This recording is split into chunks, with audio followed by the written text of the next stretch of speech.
What's the deal, YouTube? It's Holy One, and today I'm going to be going over some games that were ported from PC to console that ran horrendously. So, to start off this list, we have Lipstan Battle Mage. As you can see, the scores for it were pretty bad. So, I'll leave Digital Foundry's analysis video down in the description. But to sum this game up, yeah, it basically runs beautifully on PC, but it was a game that came out, a couple of years ago, so it's not really a new game, but it ran terribly on the Xbox One and PlayStation 4.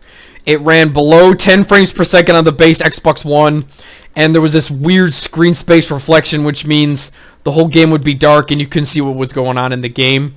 And there were certain points where it would literally crash on those consoles, rendering them bad.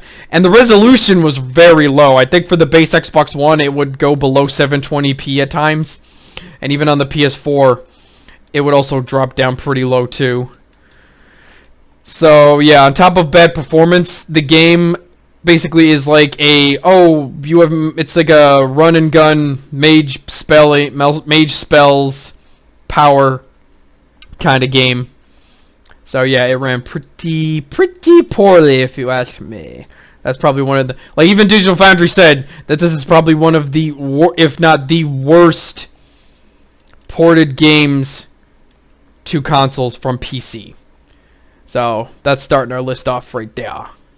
Moving up the list, we have Mass Effect Andromeda. Yes, Mass Effect Andromeda. I'm gonna link Digital Foundry's latest video they did today on this game, basically summing it up.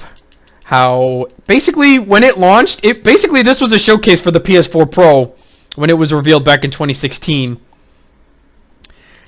and they were hyping it up like, oh, it can do 4K. It could do HDR and all this amazing stuff. And then when the game launches, the frame rate for this game on the base consoles and even the Pro would go to the sub-20s.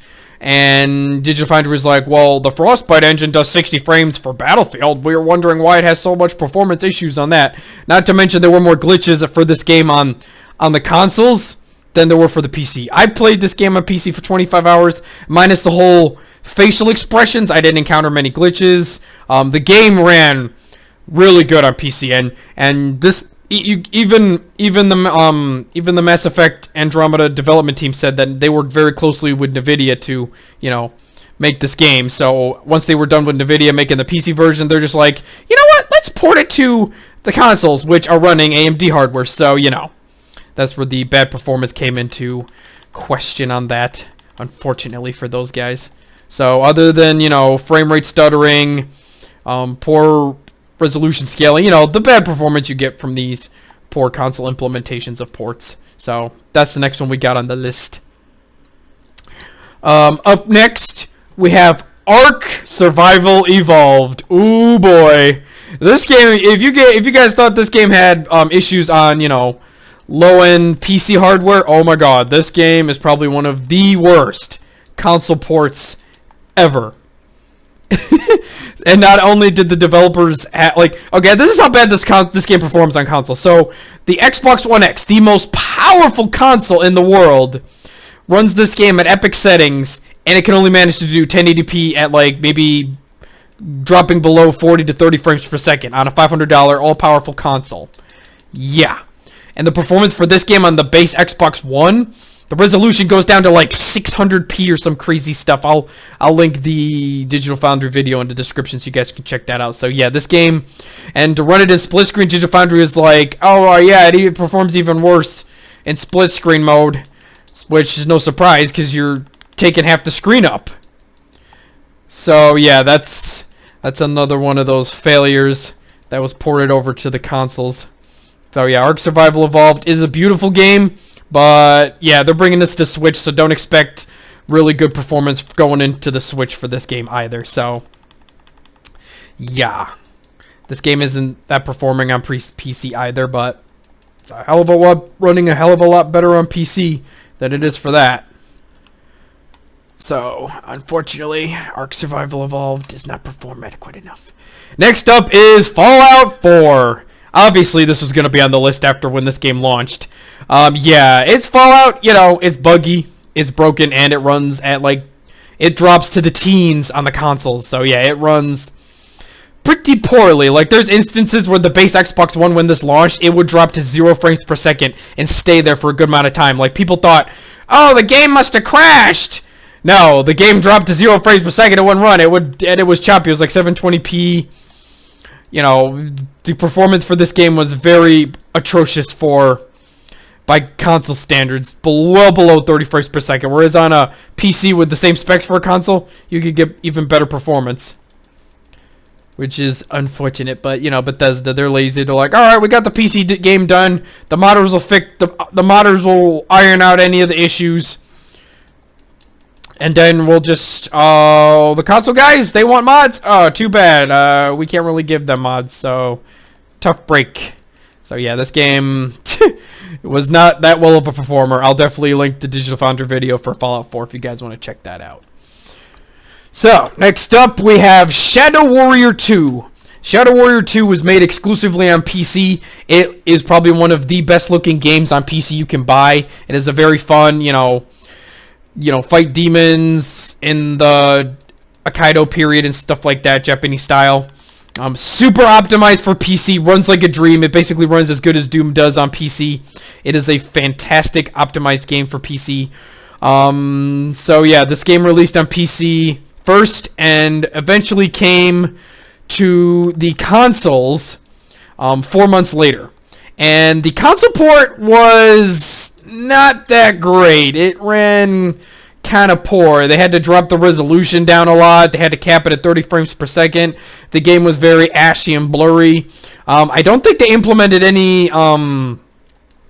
performance boosts for the Xbox One X or PlayStation 4 Pro either. So pretty much what you got is what you got with the game. So yeah, they pretty much just ported it to consoles and they're like, oh yeah, here's your game. Take it or leave it. That's all we could do with it. So yeah, I mean, it's like $40, but other than that, it didn't run great on consoles. Up next, we have Prey, basically a reimagining of Prey that came out back on the 360 and the PlayStation 3 and PC back in the day, last generation. Prey was I'll link Digital Foundry's video down below. The game had frame rate stutter crazy on the base Xbox One, and I think the resolution was like 800p or some crazy low, you know, the usual Xbox One base. And it also had really bad frame rate issues on the base PS4 as well. And even on the PS4 Pro, it had issues too. I think the X kind of ironed out some of the issues, but the frame rate stuttering and pacing was still there. So unfortunately, that game suffered because of that. The game was additionally using, you know, the Frostbite engine, not the Frostbite engine, whatever the Bethesda's engine is. It was designed with AMD's Ryzen chip in mind, so, you know, you're thinking, oh, it's being ported to AMD consoles. But unfortunately, it ran fantastic on PC. Like, I had no issues running it on PC. Even Digital Foundry said the definitive version, you had to either get the PC version if you wanted to play this at, you know, a stable and smooth frame rate and stuff like that. So Prey was unfortunately a game that was another PC port to consoles. And last but not least is YookaLaylee. I know, not everyone's favorite platformer. I enjoyed the game, but most people didn't. So even the developers of YookaLaylee said that this game was going to release on PC first and eventually come to consoles, but they delayed the PC version and released it around the same time with the console versions in mind. So the game released on PC. It's not like the most graphically demanding looking game. Like, I ran it on PC at 165 frames per second, no problem at all, on my 1080. But even the PS4 Pro and the base consoles were having trouble running the game, and they capped it at 30 on those consoles. And when there was like even some fire effects going around in the game, it would drop to like mid 20s or even lower than that. So I don't know, that was pretty much a bad port on that part. So this was my video, guys, for PC ports to consoles that ran very poorly. Let me know what you think in the comments below. This is your boy, Holy One, out!